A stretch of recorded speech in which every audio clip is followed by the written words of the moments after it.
progressive politicians and politically correct assholes. PC Radio. Worldwide at thepcradioshow.com. Welcome in on this Monday afternoon. Every weekday, 4 p.m. Central, 5 p.m. Eastern on iHeartRadio. Just search the station Mojo 50 Radio. Great station, by the way. Lots of good programming on Mojo 50 Radio. Also, download the OpsLens app, and we're going to talk to you about why it's so important to download the OpsLens app. October 1st, Richard, is when the new community standards are going to come out for Facebook. We're going to get into that here in just a moment, but make sure that you get over there. OPSLENS. Download the OpsLens app. That's where you can actually view us while we do this low-budget afternoon radio show. We're welcoming in, I think, probably 1 million listeners today on iHeartRadio. If the trend continued, because when we started this program, we inherited, like 28,000 or something like that, right? And it's been just exponentially growing. And on Friday, we had about 785,000 listeners. So we're pushing 1 million right now. And so we're finally getting our voice out there. And I think the reason why this is going on is, obviously word of mouth. We do a good job of trying to run a show where, we're relentless seekers of the truth. That's what we do.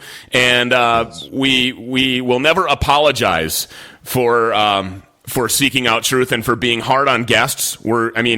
It doesn't matter what side of the aisle you come from. If you are talking about a story and I think that, I don't agree, or if I think that maybe you're not being 100% truthful, I'm going to ask the hard questions, Richard, because we owe that to the listeners who are really searching for truth. And the reason why we're getting that kind of listenership, and social media is increasing. Remember, we're a show in its infantile state. We're a brand new show. I think we're working on our 6th week here. And so, I think we have 13,000 people, maybe 14,000 on our Patriotically Correct Facebook page. And then not very many on Twitter because to be honest with you, until recent times, I didn't understand the importance of Twitter and how you can get a message out there pretty much unfiltered. But our guest coming up in the second half, Lori Cooper, is a woman from Columbus, Ohio. And her father was a police officer in Columbus, and he was shot. The guy who shot him went on the lam for 44 years. And nobody was looking for this guy. He was actually arrested in different jurisdictions on multiple occasions and then not extradited back to Columbus, Ohio. The reason why he was finally ultimately arrested and held accountable for that shooting is because Lori Cooper herself tracked him down and had him arrested. 44 years afterwards. He was arrested in 2016 after Lori Cooper finally found him. The shooting happened in 1972 in Columbus, Ohio, where a cop was shot, and all kinds of corruption. I was talking to her off the air. I'm telling you, all kinds of corruption, from hiding the guns to a crime scene photo where the suspect, the shooter, is in the crime scene photo, but he lived.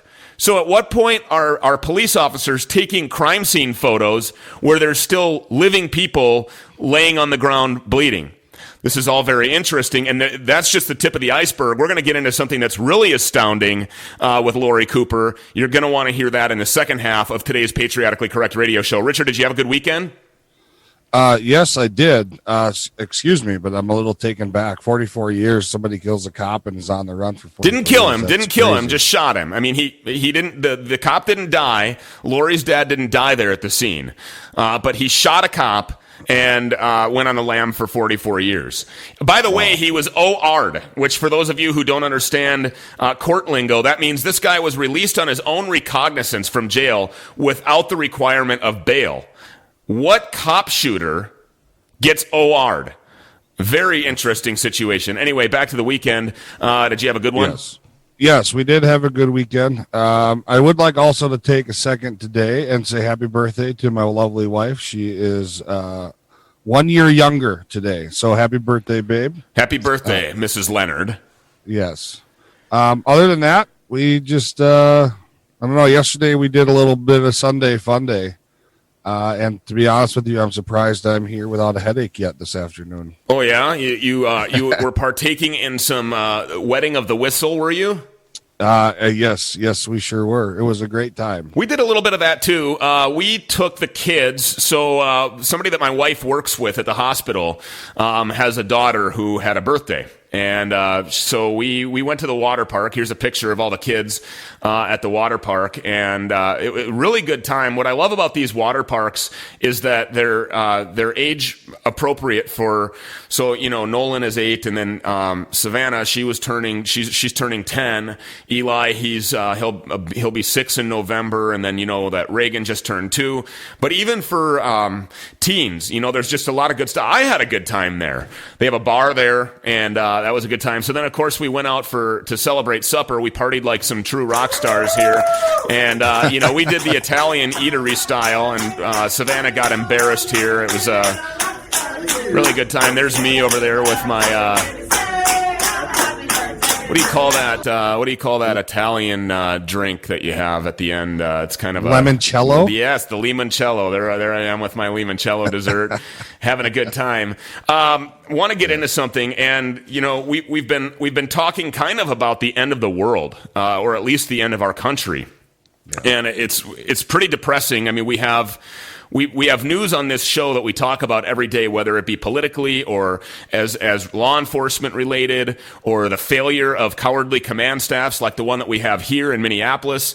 Madeira Arredondo, I wrote an opinion article over the weekend that'll be published today on that, and how Madeira Arredondo is protecting only himself and his political career, and not protecting the citizens of the city of Minneapolis. There's a Chaz zone, or a CHOP zone, or a autonomous zone, however you want to refer to it, the free state of George Floyd going on down there, where people are being extorted. They're being made to pay money to avoid being assaulted or murdered, just to leave their own alley, to go to work, or to go grocery shopping, to go to the store, to go pick up their friend. Just to pull out of their own alleyway, they're being made to pay money. A business owner down there was assaulted for not giving money. The guy returned then multiple times, once with what appeared to be a long rifle, and another time with a baseball bat, intimidating. This is the very definition of terrorism. Terrorism is taking place on the streets of Minneapolis, and the police chief is doing nothing about it. The police want to be involved. They want to get down there, and they're cops. And 99.9% of cops are in this job for the right reason. I don't care about the fake Black Lives Matter narrative about hands up, don't shoot, systemic racism, I can't breathe. Everything was founded on a lie back in Ferguson, and the Democrats, not just Democrats, liberal progressive radicals have jumped all over this, creating anarchy across our country. And it's really something. But with the news coming out and talking about this country and what a great state of desperation we're in, we've made some predictions on this show. We talked to a New York attorney last week by the name of Manny Alejandro. We briefly touched on the election and how important it's going to be for the new Supreme Court justice to be confirmed prior to the election. Now, when Obama was president, there was a Supreme Court justice that was nominated and confirmed rather quickly. When Kavanaugh came in, the hearings were absolutely brutal. They tried to attack him personally. It was just an absolutely ugly process. And I anticipate the same thing coming up here with the new Supreme Court nominee. They're going to go after her Catholicism. They're going to make being a Catholic something that she ought to be ashamed of, and that the rest of the world ought to be very afraid of. They never let a crisis go to waste. Fear mongering is what liberal progressives do. And that's not going to be any different throughout these Supreme Court justice nominations. They're going to tell you that the president is abusing his power. Nancy Pelosi has already said that this is an abuse of power for the president to rush a nomination through like this. Well, what they're saying, her and Chuck Schumer, what they're saying is that the people ought to decide. But that's not the people's job. It's not the people's job to decide who the next SCOTUS nominee is. That is the job of the president. And right in the Constitution, it says that if a seat is vacated, the president shall nominate. It doesn't say that he can, or that he may, or that he might, or that he will. It says that he shall, which means that he has to. That's part of his presidential duties. And when President Trump was running, when he was candidate Trump, he made a lot of campaign promises, building the wall. He's got over 300 miles built, draining the swamp. He's exposing corruption. Attorney General Barr, his whole administration exposing corruption. And then Supreme Court justices, he promised that he would appoint conservative justices to the highest court in the land, and that he has done, and then now another one who is, I don't know how they're going to tear her apart other than this Catholicism thing, which I didn't know was a high crime to be a Catholic. But right. I think the Catholic, church will come out in big support for her. And, she's a mother. She's got 7 kids. 2 of them are adopted that happen to be black kids. She's married. She's a volunteer. Her rulings are all, she loves the Constitution. She loves the United States of America. So he's fulfilling yet another campaign promise. On November 3rd, you will not know who the president is. Donald Trump could be winning in a landslide, both with the popular vote and the Electoral College. He could be winning in an electoral landslide, something Reagan-esque, like you've never seen. But Joe Biden will, in the prediction of Manny Alejandro, and I happen to agree with him, will refuse to concede. And there are inside sources within the government who have talked to Manny Alejandro who say that this is what's going to happen, that he'll refuse to concede. So then what happens is, like Manny says, we have a constitutional crisis. Because if we don't have a president elected or officially named by, what is Inauguration Day, January 20th? 20th, yeah. Then we have to have an interim president, which at that point in a constitutional crisis would be Nancy Pelosi, the Speaker of the House. And that's a disaster. We've also predicted more disasters are going to happen. If you think that the civil unrest and the rioting and the burning and everything that we're dealing with now is something to reckon with, the prediction by somebody that I know inside of a 3-letter agency that works intelligence and law enforcement with the federal government says that we are at a 1 now and are going to be at a 10 as relates to rioting, burning, civil unrest, assaulting, killing, shooting, things like that on the streets of America. That it's going to be something like we have never, ever seen before. And so we're not going to know who our president is. Anarchy is going to be going nuts. It's my prediction that the Insurrection Act will be activated by the president on Election Day. The tanks will roll right down the streets of America. This is third world country type stuff.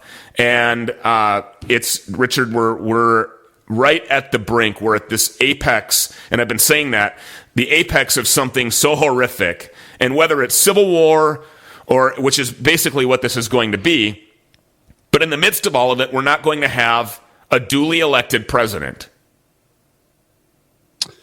That is it's a very scary thought. Nancy Pelosi in the Oval Office would be an absolute disaster. The people of the United States elected a conservative president based on these promises.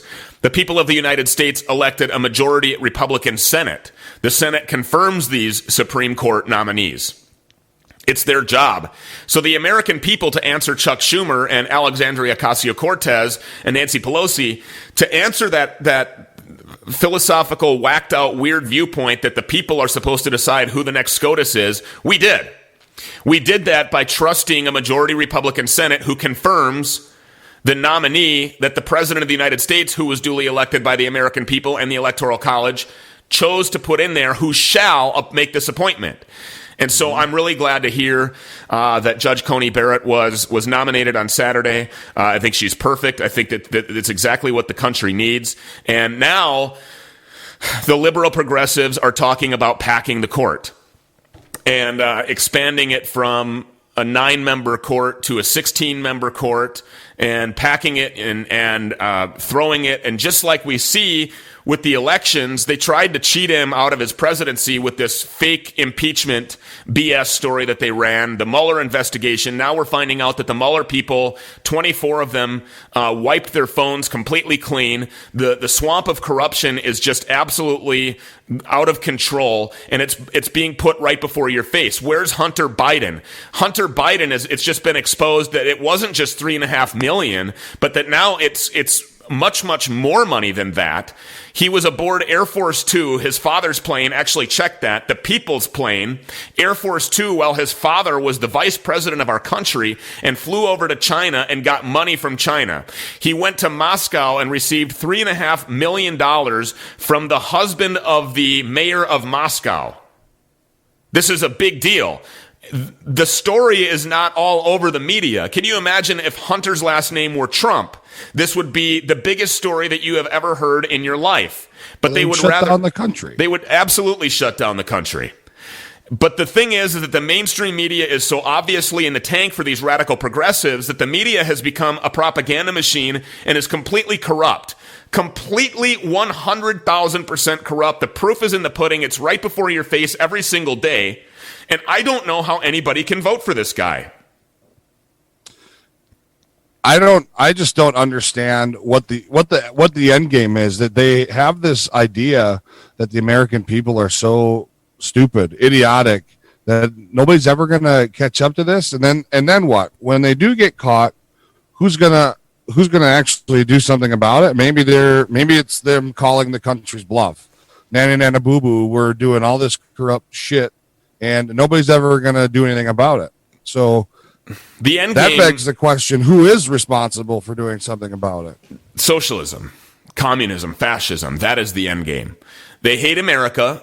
They hate the way that it's founded. They want to be in 100% control. Okay, then pack your bags and leave. Go somewhere you can do that. They won't do that though, Richard, and they threaten to do that because they think it's going to get the attention of their base. I'm going to leave. You know, all of these Hollywood elitists, right? Justin Bieber, Whoopi Goldberg. Remember, who, by the way, was kissing Donald Trump on the lips on The View prior to his announcement that he was going to run as the president of the United States. Remember, Whoopi Goldberg? That he was their best friends. Hollywood, elitists, Democrats. He has money. He was their best friend, and he was just so noble and so charitable and such a good business owner, and he employed all these minority people and non-white people, and he was a steward of New York. And now the enemy of my enemy is my friend. As Michael Moore stated, the media created him. Thank you, media.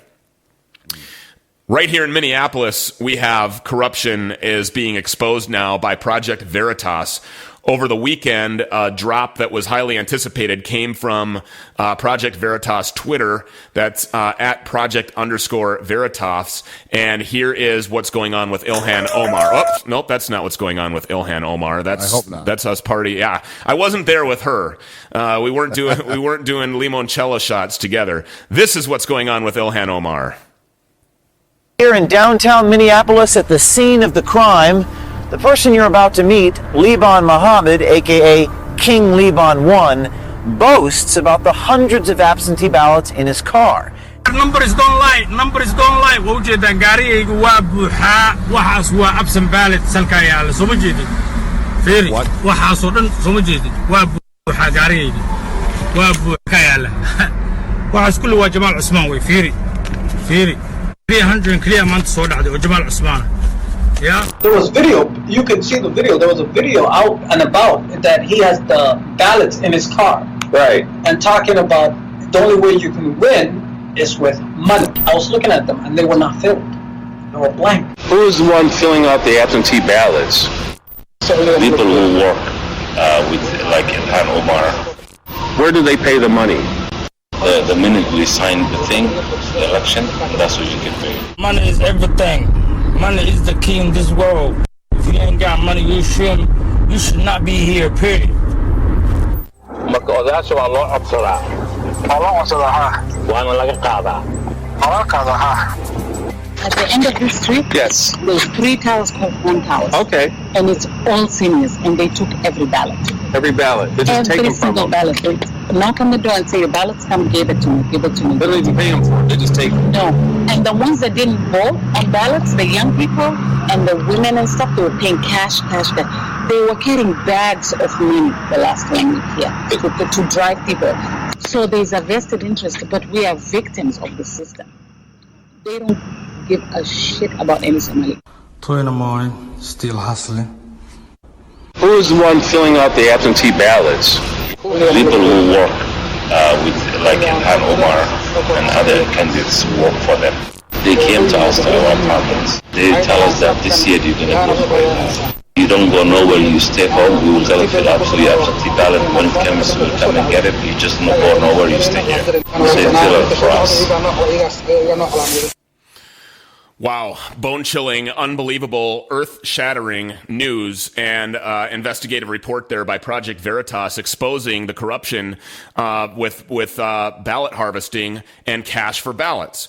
They're intimidating elderly people at the Cedar Riverside neighborhood and say they're stealing their ballots. And then they're filling them out, and then they're selling them to candidates like Ilhan Omar and others that work for Ilhan Omar so that people can fake vote for her. This is how people's dogs and cats cast votes for presidents of the United States. Ruth Bader Ginsburg will probably vote for President Biden. For Vice President Biden. I mean, dead people, people with stolen Social Security numbers, and then people that are still alive that don't have a choice because they're being intimidated. And like she said here, they don't give a shit about the Somalis. They don't care. And so they don't even care for their own selves. What they care about is power and control and compliance. And this is never going to be a story, and here's why. Because James O'Keefe will be discredited because he has some history of arrest and some history of breaking fake news in the past. So this is never going to go anywhere, even though he has people on the street. He has proof. He has photojournalism. He has video of this guy holding the ballots in the car, showing it right here on his Twitter account, showing these people holding these ballots and telling you exactly what's going on, but it'll never be picked up because what they'll do is they'll try to discredit O'Keefe, just like they're going to try to discredit the new Supreme Court nominee, just like they tried to discredit President Trump for the last 3.5 years or almost 4 years now, like they've tried to discredit any Republican or conservative that has any evidence of corruption whatsoever. The immediate thing that they do is try to discredit the source. It's really sad, man. It's really sad that our country has gotten to this point, and it drives me absolutely bonkers. And it seems like there's not a whole lot anybody can do about it. I mean, we can talk about it on this radio show, right, and try to build awareness and get the story out to as many people that care to listen to us. And that's great. Building awareness is a huge way to combat any kind of wrongdoing. But at the end of the day, who's going to do something about that? Who's going to go find this King Jahab or whatever the hell his name is and stop him from doing what he's doing? There is a war on conservatives.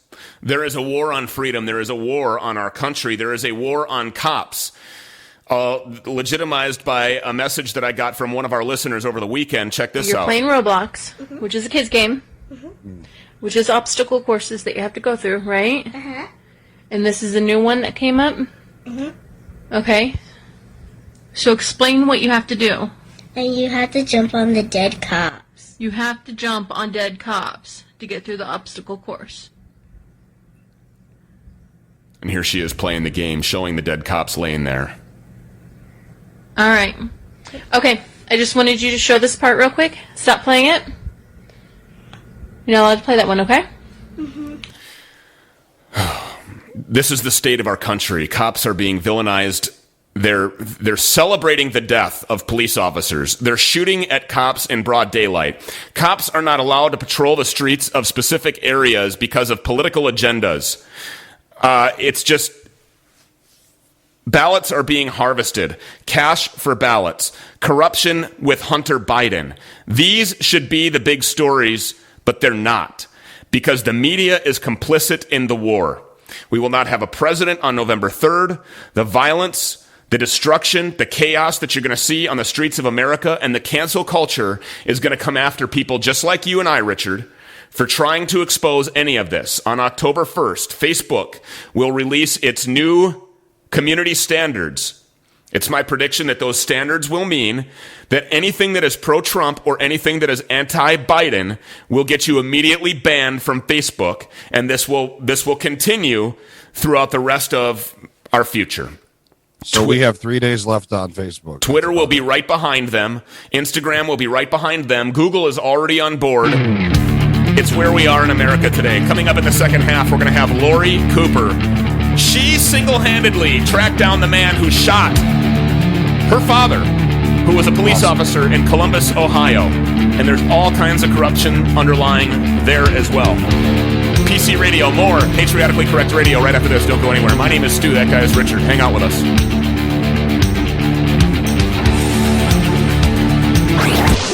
We will force votes. We will not stop.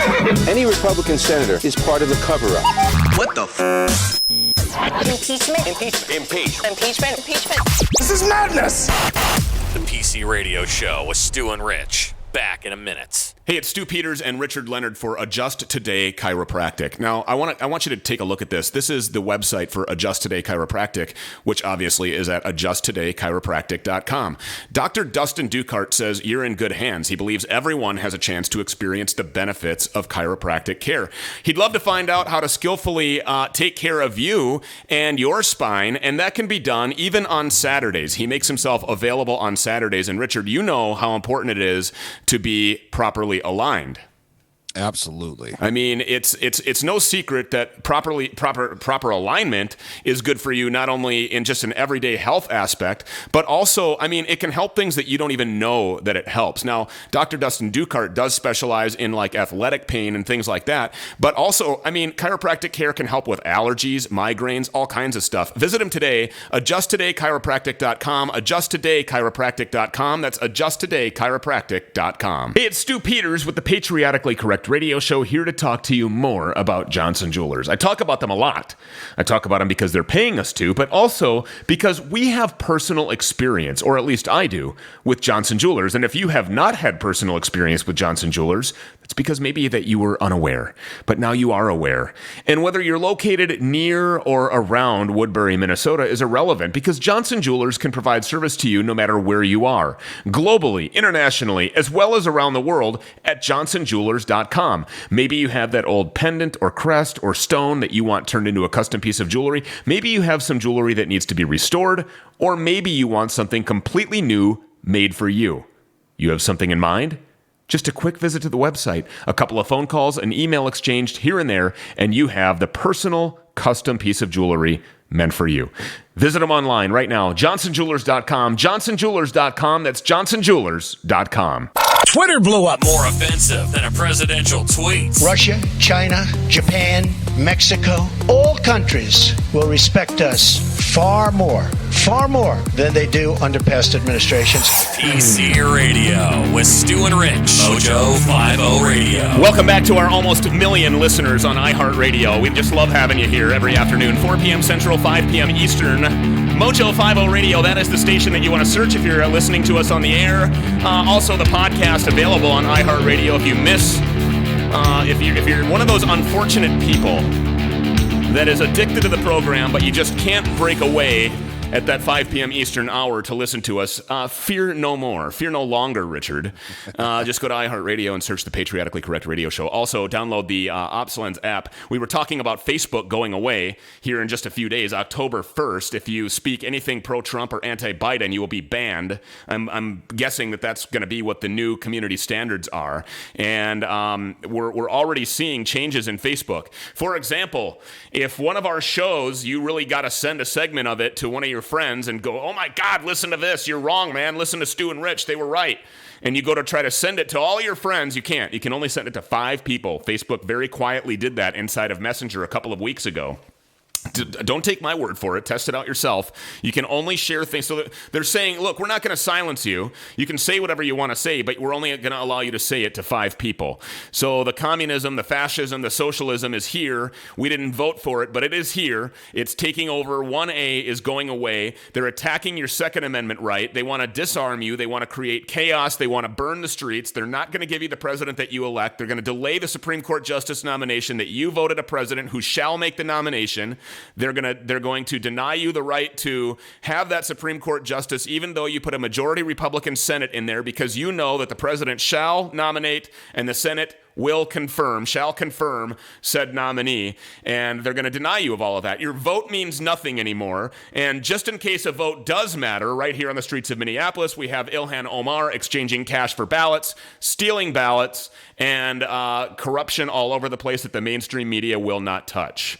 Speaking of corruption, on the phone with us for the second half, I want to get right into this. Lori Cooper is on the phone. In 1972, her father, who was a police officer in Columbus, Ohio, was shot. On the lam went the shooter for 44 years until Lori Cooper tracked him down herself. She is authoring a book called The Sound of Silence to talk about that, and she's going to talk about it right here on PC Radio. Welcome, Lori Cooper, to Patriotically Correct. It's great to have you here this afternoon. Oh my gosh, it's great to be here with you, and Rich, thank you so much for having me. Yeah, so your story is somewhat, it's not somewhat, it's incredibly interesting. You began your pursuit of this career criminal, and in May of 2016, you were successful in finding him. His family are members of the organized crime syndicate of the Hells Angels called 81 World, and members of an extremist organization who are white supremacists. Take us back to 1972. Let's just start with the beginning of this thing. Your dad responds to a call. Just go ahead and take us through it. Oh, sure, absolutely. So there was a relatively new subdivision that had been built on our city's southeast side, full of really nice, hardworking, middle-class folks, and there had been a rash of burglaries that had been going on in the neighborhood, and my dad and his partner happened to be, about 20 minutes away from this particular housing development, but their sergeant and lieutenant called for all officers to report to the neighborhood. The interesting thing about it was that there was only one way in and one way out, and because these guys were continuing to commit one burglary after another, some of which were home invasions, the brass knew that, these guys were likely to be caught. And in fact, my dad and his partner, when they arrived, interrupted two of these three men in the commission of committing yet another attempted B&E. And in the process, my father was shot. He returned fire, and then began the whole journey, Stu, of the guy getting indicted. All three of these men, by the way, were indicted on 14 felony counts. The accomplice number 2 and 3, were given bonds that they couldn't make, so they sat in the county jail, and then they pled out on some of the 14 felony counts, and one of them was sentenced to 8 years in Ohio's then maximum security prison, and the other one, who was basically like the lookout guy, he was sentenced to 38 months, but the ringleader who shot my father was given an OR bond. And so he was released on his own recognizance. And, even though he was given an OR bond, which I've yet to be able to find anybody that shoots a cop, commits 7 home invasions, 3 residential burglaries, and more failed attempts at B&Es, who has ever gotten an OR bond. Richard and I hunt wanted violent offenders every single day, and we, Richard, have seen this. We have seen people be extradited. Recently, we went down to Waseca, Minnesota, and arrested somebody who was then held for extradition to Missouri for trafficking meth. So she didn't shoot a cop. But they wanted her. They came and got her. They had no problems coming to get something. And we see that all the time. This guy shot your father, who was a cop, in the line of duty, and gets released on his own recognizance. Okay, and then the story continues. So then this guy goes on the lam. The story continues. Right, he goes on the lam because, you guys know that even with an OR bond, there are conditions. You have to report in. You have to report your whereabouts. You have to give addresses. You have to appear in court, right? He did none of the above. And so when he was scheduled to appear in court here in Columbus, and he failed to do so, there was a warrant issued for his arrest for failure to appear. And so that warrant lingered for 44 years, which is what I found then in May of 2016. But I was trying to kind of build my case a little bit before I went to the prosecutor because it had been 44 years, and I wanted, a really solid case to present so that they couldn't tell me no. And so I gathered some more records and some more information.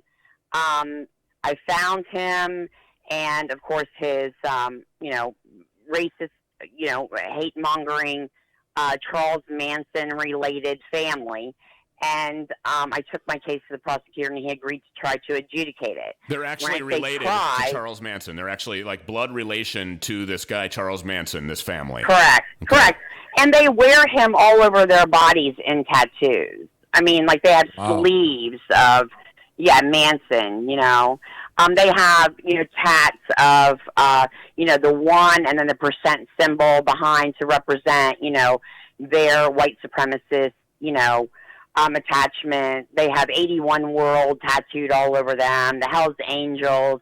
I mean, these are just lovely people, right? So, in any event, we go to court.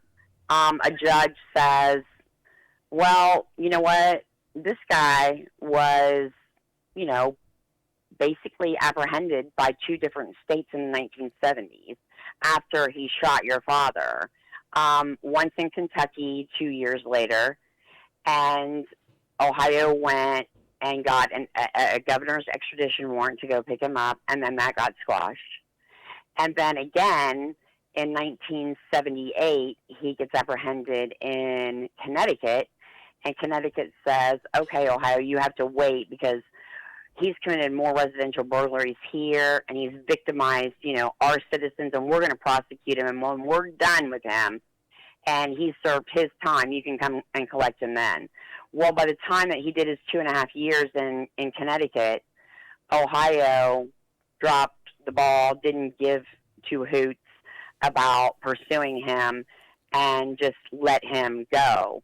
And he wound up going up the eastern seaboard and kind of flew under the radar in a little town called Warwick, Rhode Island for many, many, many years until he wound up, they always come back to where they came from. So he came back to Dayton, Ohio, which is where he originated from.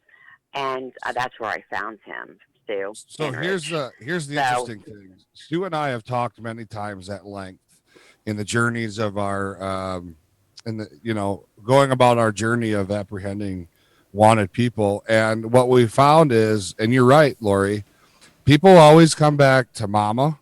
They come back to their current ex or their brother's girlfriend, whoever the girl is that they're after. Baby mama.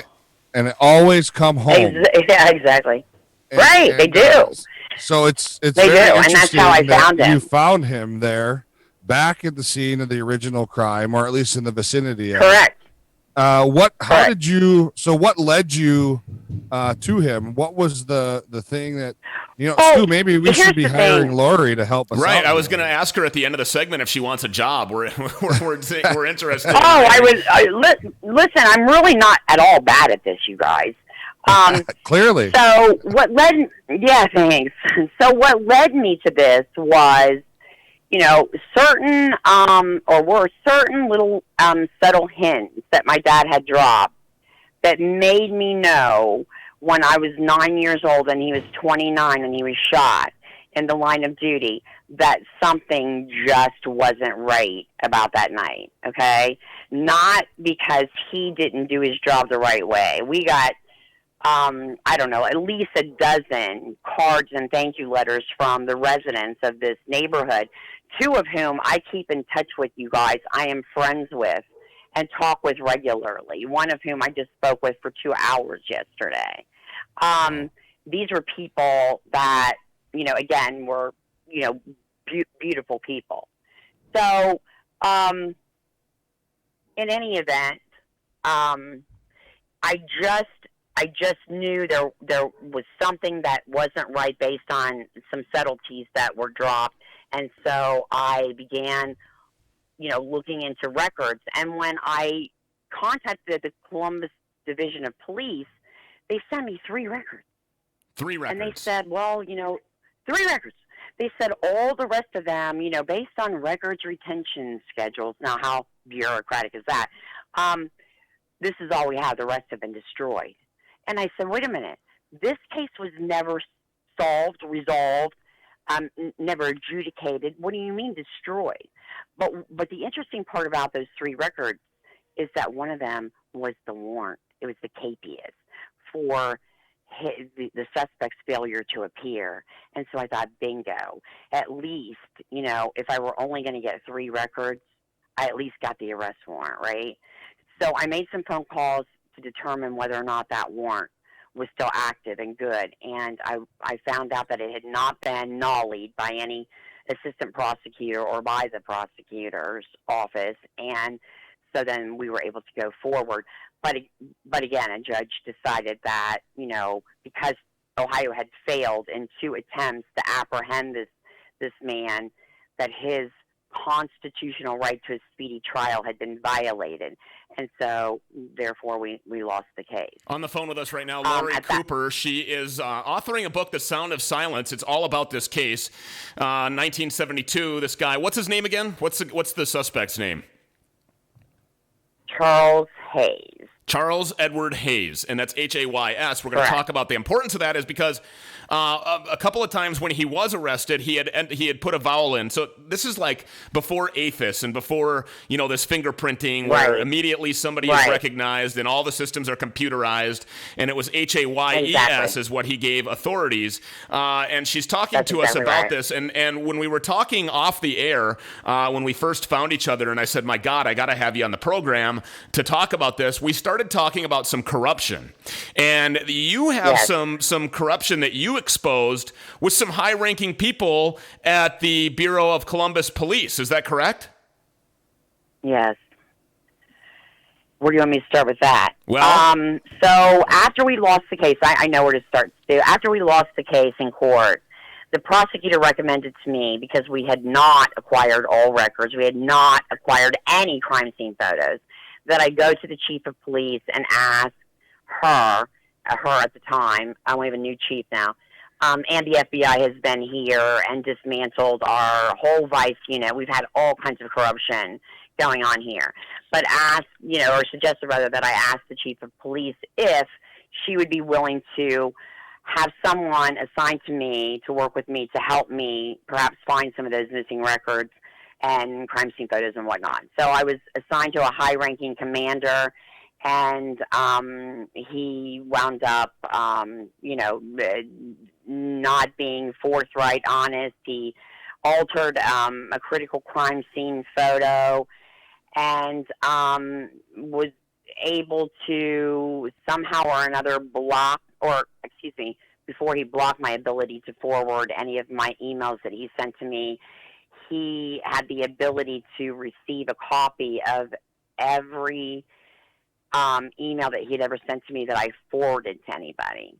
So if he sent me something and I forwarded it to, let's say, another law enforcement officer somewhere in the country, because I forwarded a crime scene photo to a half a dozen officers across the country to get an objective opinion about this particular photo, because it just didn't look right to me. And I was told by all 6 officers that it had been staged. Okay, so this has been an altered photo. That's really important. Exactly. I want everybody to understand what Lori is saying here.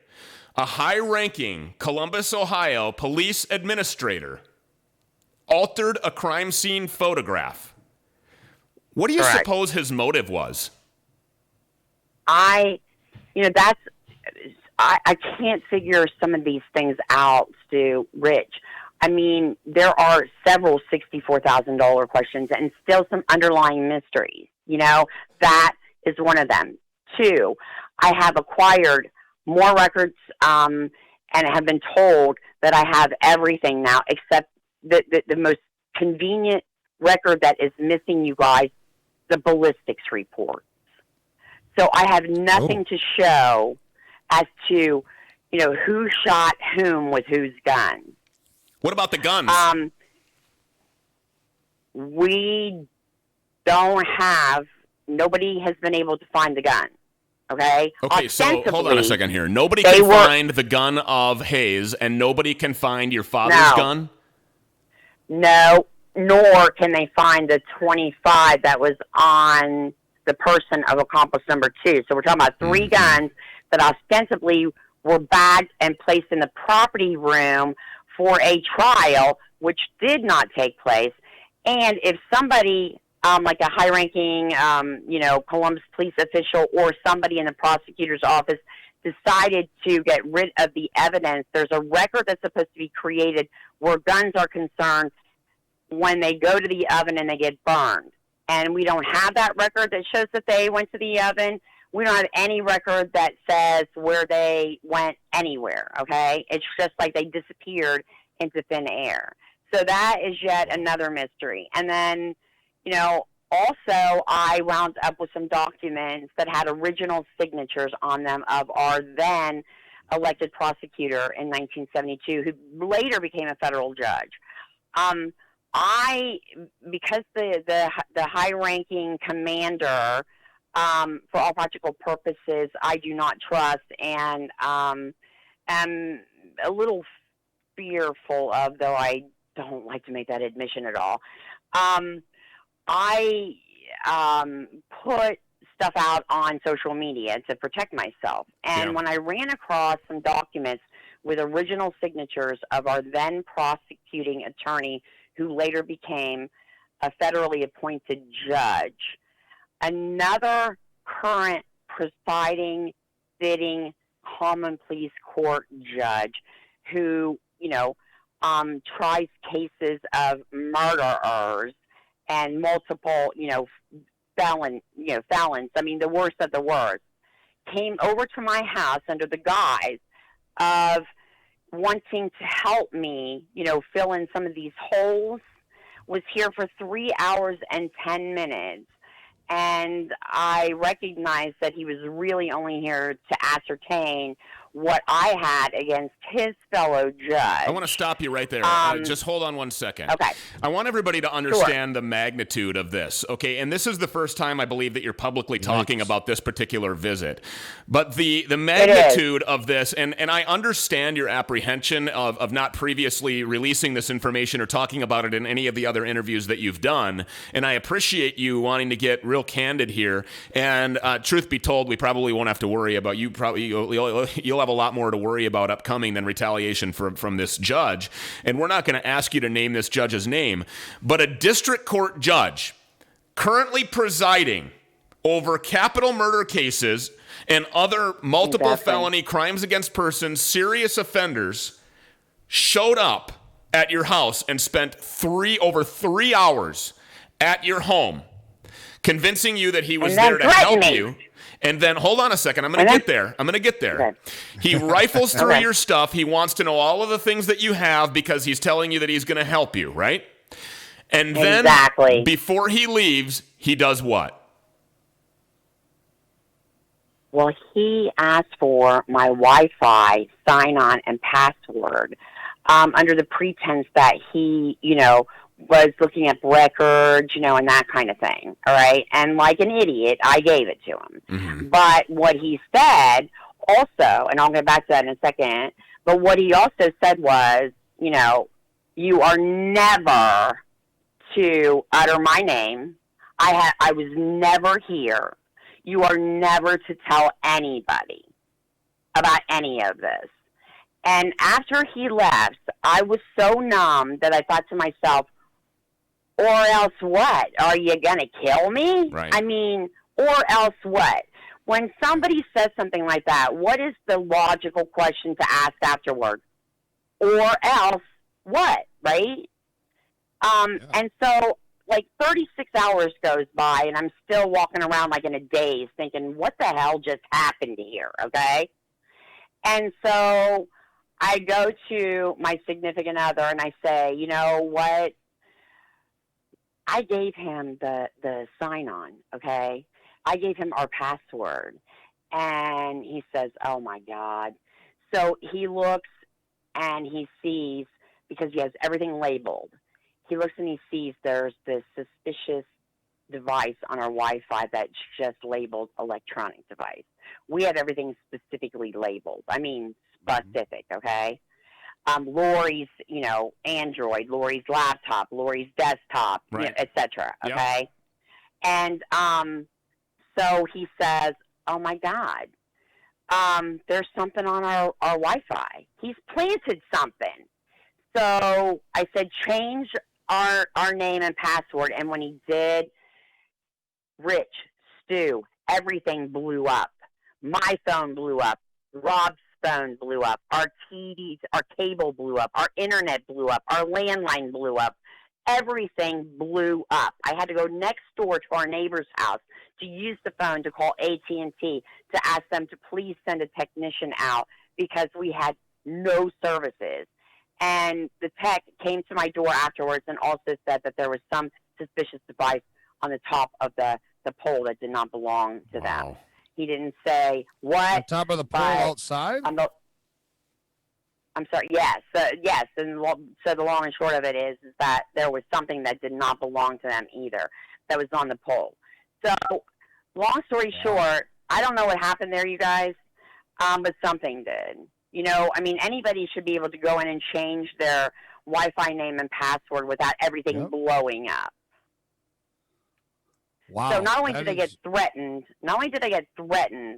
but that also happened. And so, I've been apprehensive to say, anything to anybody, but I think that it's a good idea that I put it out there because, my father, when I was a little girl, used to say, whenever you ruffle the feathers of, public officials in this city, you can literally wind up, being pulled over and, finding out that drugs have been planted in your car. And so I've been constantly, since he was here, looking in the rearview mirror, literally. Mm-hmm. And then I find out that, 45 days after he was here, the prosecuting attorney on my dad's case in the 70s, who became a federally appointed judge, mysteriously died. Oh. Anyway. Any connections to the Clintons at all? I mean, well, and the same with the CSU investigator. It took me 2 years to find him because he had been altered out of that photo that I referred to earlier. Guess what? I talked to him. I finally found him in April of 2019. In July of 2019, he's dead. So the crime scene unit investigator was taken away from... No obituary, no service, no nothing. He was taken out of a picture. That's how the picture was altered. Also, something that you mentioned to me... Yes, he was taken out. Prior to coming on the show, something else that you mentioned to me is the body of Hayes was in the crime scene picture. This is a guy who lived. He's laying on the ground. Absolutely. And crime scene is already there taking pictures... while there's a living guy on the ground. That doesn't really seem like it matches, Richard, with police protocol, at least not the ones that we're familiar with. Yeah, I think that here's the other thing. There certainly is treachery afoot. That's complete. Well, yeah. You guys, I think that they took that photo because they thought, well, there was an order by the sergeant, an order by the lieutenant. Nobody is to render aid to him, transport him, touch him, etc. Okay? And I think they believed that photo was going to be of a dead suspect, not a suspect who lived, And they worked all around him in that photo that I saw that was altered with their tape measure, diagramming their scene, etc. They left him lying on the ground. All right, here goes the conspiracy theorist in me. And you got to forgive me because I was just having one myself. And it's just Monday, and I'm already going down this road. And by the way, I like the word. I like the word, Richard, afoot. I have not heard that for quite a while, and I appreciate that. Yeah, that's a good one. That's a good one. There's treachery afoot. Well, you know what? I believe there is definitely something afoot here, and afoot ought to be up the ass of these investigators, by the way. But what I'm going to say here is, if they were taking pictures of a guy that they thought was going to be dead, and an order was given, or the dialogue was had that nobody's to render aid to this guy, the assumption would be made that, look, we want this guy to die. Then when he doesn't die and he goes on the lam for 44 years, he's apprehended twice in other states and not brought back. This is a case that they didn't want to touch. This guy was better either dead or gone, but not in a courtroom, and not where facts could be made available, and not where pictures could be exposed, and not where forensic evidence could come to light, and not where a trial could be had where somebody could speak on his behalf or where he himself could speak, which tells me this guy, other than just Charles Edward Hayes, who is he really? Because if they're I don't know. willing to protect him like this, it's like Epstein, right? He's better off dead for certain people than he is alive and able to talk. And when he was gone and he was changing his name, and you go get a governor's warrant, Richard, you and I know that takes quite a bit of effort, and it's not something that happens overnight. It can take up to 60 days for a governor to sign a warrant in some cases. Even when you have a child rapist that jumps across to Mexico, a case that we personally dealt with, getting a governor's warrant can take a very long time, a lot of effort put into that. And then to make this guy disappear like that, the story continues. Lori Cooper is going to be finishing up her writings, and she is authoring the book, The Sound of Silence. She tracked down a suspect amid corruption after 44 years of a guy going on the lam after shooting her father, who was a police officer in Columbus, Ohio, in the line of duty. Lori, I can't thank you enough for being on the program, and I would like you to come back after this book is released to talk more about where people can get it, and also to continue this discussion about corruption. But you know how this radio thing goes. We got to pay some bills, and I'm up against a hard clock. So, absolutely. Thank you so much for having me, and I would love to come back. I love your show. You guys are great. Keep doing what you're doing. Well, we appreciate that very much. Richard, your final words for the day. Check out Lori's book when it comes out, and happy birthday, babe. I love you. Oh, that is so nice. I don't even have time to go through it. More PC Radio right here tomorrow at 4 p.m. Central, 5 p.m. Eastern. See you later.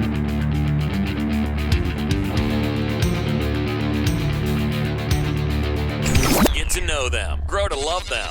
Love to hate them. Stewie and Richie. PC Radio.